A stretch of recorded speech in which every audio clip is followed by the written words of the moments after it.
Horror कहानियाँ की चुड़ैल पार्ट 1। ऊंची ऊंची पहाड़ियों और घने जंगल से घिरा हुआ भैरवगढ़ गांव काली पहाड़ी के ठीक पीछे था। काली पहाड़ी यानी मौत का घर। भैरवगढ़ गांव तक पहुंचने का रास्ता बेहद दुर्गम था।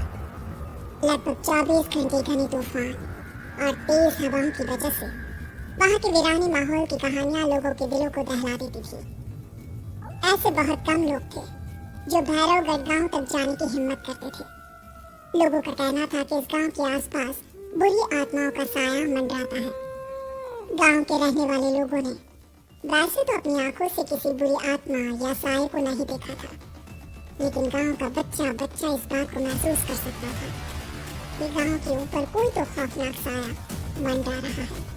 और उसकी वजह ये थी कि उस गांव में जैसे ही कोई लड़का 18 साल का होता, उसके 18वें जन्मदिन की रात ठीक 12 बजे अकस्मात उसकी मौत हो जाती। हर बार ये मौतें बड़े ही रहस्यमयी ढंग से होती और इस बार सरपंच सुमेर के बेटे को 18 साल होने में अब बस 15 दिन बाकी थे।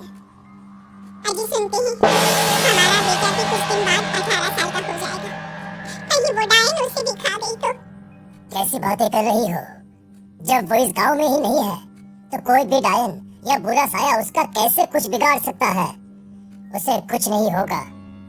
हाँ जानती हूँ, आपने उसे पढ़ाई के बहाने इस गांव से बाहर निकाल शहर भेज दिया है, लेकिन ये भी तो सच है ना कि वो बार बार यहाँ आने की जिद करता रहता है। वो चाहे कितनी भी जिद कर ले जानकी, पर मैं उसे इस गांव में कभी वापस नहीं आने दूंगा।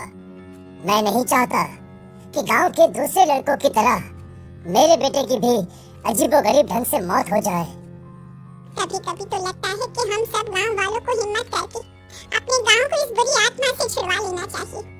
लेकिन कौन जानता है आखिर वो खतरनाक साया किसका है? वो काली आत्मा कौन है जो रातों रात हमारे गांव के लड़कों को निगल जाती है? सुमेर और जानकी जब ये सारी बातें कर रहे थे तब रात के लगभग 10 बज चुके थे और हर रात की तरह भैरवगढ़ गांव एक भयानक काले तूफान की आगोश में था। बाहर चल रही तेज हवाएं और बारिश के बीच कभी कभी ऐसा लगता जैसे कोई बुरी तरह से चीख रहा है।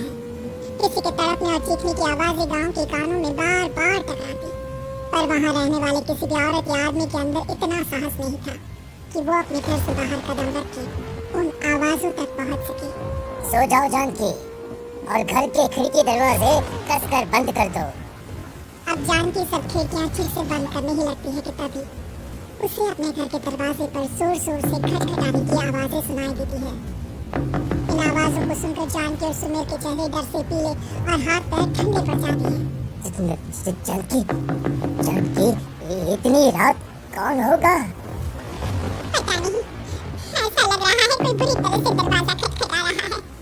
अरे हाँ, पर किसी की आवाज भी तो नहीं आ रही। क्या करूं? दरवाजा खोल लूं या नहीं? कहीं ऐसा ना हो कि किसी को हमारी मदद की जरूरत हो।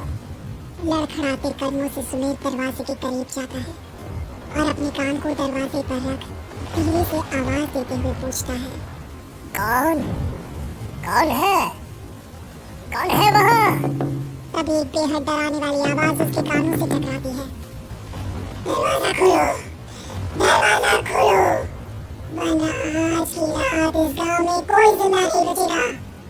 मैं जानती हूँ तुम्हारा बेटा 18 साल का होने वाला है।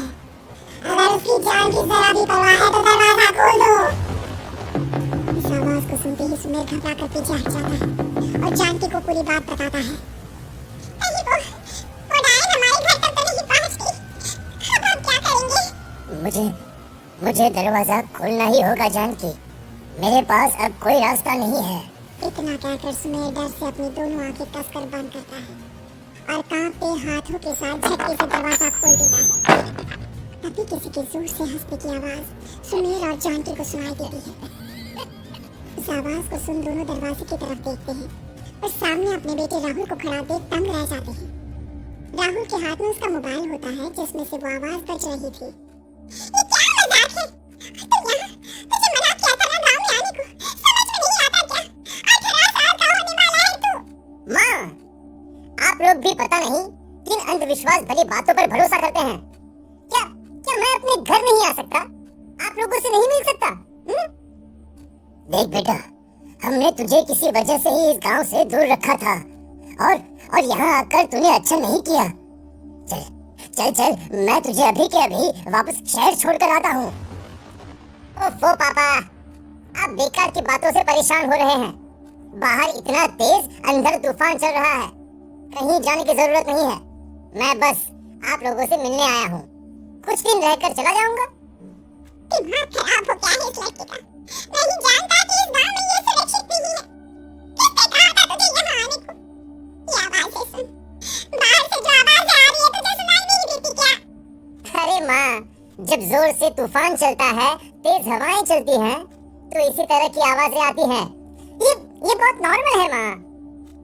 नॉर्मल होगी तेरे लिए बेटा। 4 दिन शहर में पढ़कर आया है तो अपने माँ बाप की बात नहीं मान सकता।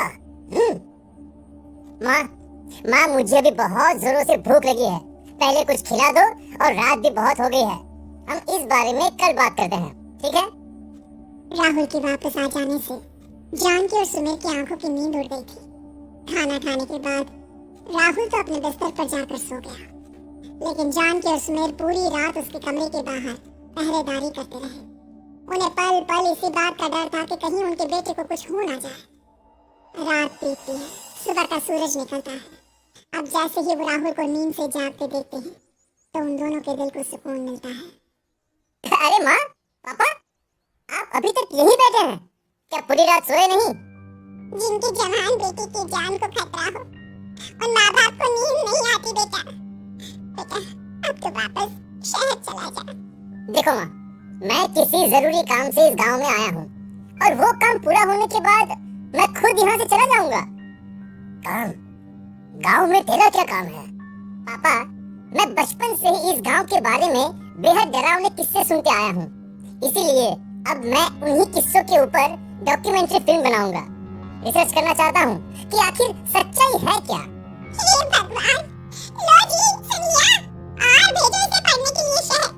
मैंने आपसे पहले ही कहा था, मेरी बहन के पास दूसरे गांव भेज दो। ना ये शहर जाता और ना उल-जुलूल की बातें इसके दिमाग में आती। जॉन की और सुमेर राहुल को समझाने की बहुत कोशिश करते हैं, पर वो किसी की बात नहीं सुनता और अपना कैमरा लेकर गांव के पास वाली काली पहाड़ी की तरफ निकल जाता है। अब राहुल जैसे ही काली पहाड़ी पर पहुंचता है, उसकी नजर पहाड़ी के ठीक बीचों बीच बनी एक पुरानी झोपड़ी पर पड़ती है। यहाँ भी कोई रहता है क्या? ये इंटरेस्टिंग होगा। राहुल की आवाज पहाड़ों से टकराकर उसके कानों में सुनाई दे रही थी। उसने चारों तरफ का नजारा देखकर वहां की तस्वीरें अपने कैमरे में उतारना शुरू कर दिया। तभी अचानक राहुल ने अपने कैमरे में खींची हुई तस्वीर को जूम करके देखा, और उसमें उसे जो नजर आया वो देखकर राहुल की होश उड़ गई। क्या सचमुच उस गांव के ऊपर किसी बुरी आत्मा का साया था? क्या राहुल की जान बच पाएगी? क्या देखा था राहुल ने उस फोटो में जिसे देखकर वो दंग रह गया?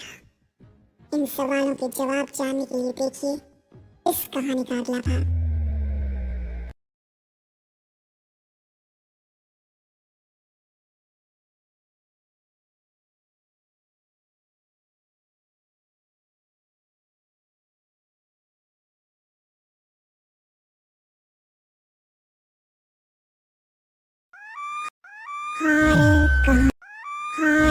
कहानियाँ की